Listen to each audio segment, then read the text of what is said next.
Turning to my third and final submission, technical difficulty and financial expense do not ordinarily justify a refusal.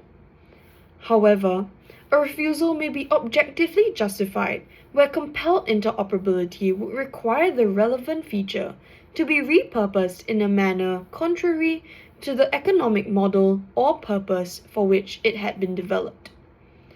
In Android Auto at paragraph 73, this court held that a refusal may be justified where interoperability would compromise the integrity or security of the platform, or where it would be impossible for other technical reasons to ensure interoperability.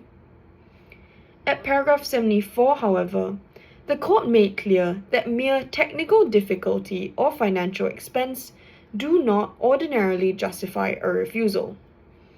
Those considerations are instead relevant to determine the financial compensation or the reasonable time period for implementation. Difficulty and expense concern the burden of implementation. They do not explain why access should be refused altogether. But AG Medina identified a separate and distinct concern in her opinion at paragraph 65. Access may be refused where it would run counter to the economic model or purpose of the relevant platform or feature.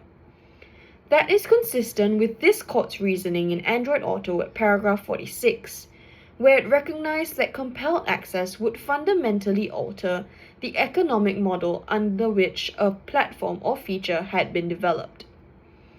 Android Auto itself did not engage this concern because the platform had already been developed with a clear view to third-party use.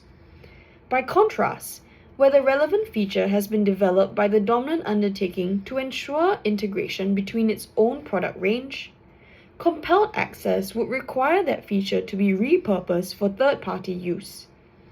In that situation, the objection is not merely that access is difficult or costly, but rather that access would fundamentally contradict the purpose and economic model of the feature itself. Ultimately, we submit that difficulty and expense do not ordinarily justify a refusal to provide interoperability. However, a refusal may be objectively justified where compelled access would undermine the economic model or purpose of the feature in the first place.